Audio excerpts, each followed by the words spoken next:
Who am I? It's probably the simplest and yet most profound question people ask of themselves, and much of that leads to a desire to learn about their family history, especially when you think you know the answers. The truth can be surprising, even shocking. Earlier this year, we explored my family's past and Betty Davis's as well. Tonight, we turn the tables and part the curtain on Calvin's past. There was a time when the journey to find out who we are, where we came from, meant making physical journeys to libraries and places where immigrants landed. Now, technology is blazing the trail on the journey to the past. So what do you think of embarking upon this journey to learn more about your family history? Oh my. Let's see. I'm a little nervous about it.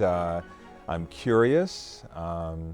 There's a mystery side of it that I'm looking forward to sort of uncovering. Genealogists like Marlis Humphrey and DNA expert Diane Southard can help people fill in the branches of their family tree. That's why I call myself your DNA guide, because I guide you through your test results. With a simple swab of the cheek, several companies like Ancestry DNA and Family Tree DNA can trace your genetic genealogy. It allows this almost tangible connection with our ancestors because you are a walking, living, breathing record of them. Calvin's DNA shows he's 80% African, mostly from the western part of the continent, which means that someone in his past likely came through the slave trade. It's very emotional to think about, where I am now versus where my family members were and how they were just seen as a piece of property. His DNA also revealed European roots, 10% British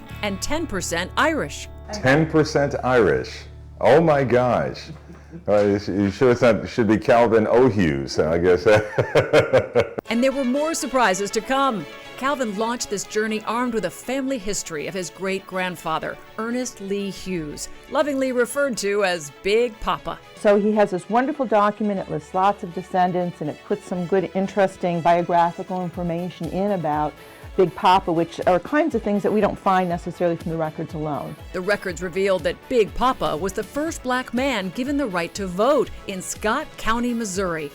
Calvin's great-grandfather was also instrumental in getting government housing for sharecroppers through something called the Delmo Project. These are now designated as historic sites because they played a lot into the history and how the farming, of agriculture and New Deal history and the history of Black America. A big surprise about Big Papa? He had not 2, but 3 wives, a first who died in 1910. Oh, the mystery. Oh my gosh.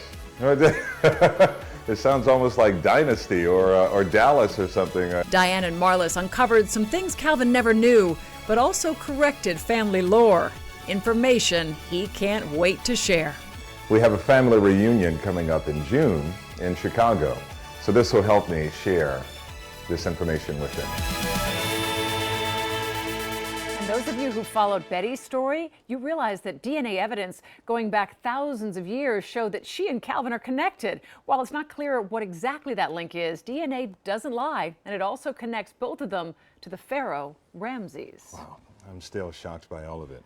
And I really am. And you just had a death in the family, a 95-year-old uncle, right? My uncle Octava, he passed away at 97, as a matter of fact. Yes, and had the chance to share all of that information with my family members. We sat around just in awe of what Ancestry.com was able to reveal to our family, but even more is the fact that we have so much history, and Big Papa truly was the patriarch of our family. Thank goodness, all those pictures, it's wild. It's really fun. You look a lot like Big Papa, Calvin. I was going to say the same thing, you really do. Well, from this point on, just call me Big Papa the second, okay? Yeah. I will There take we the name, go. I like that, okay. You Betty. know I will.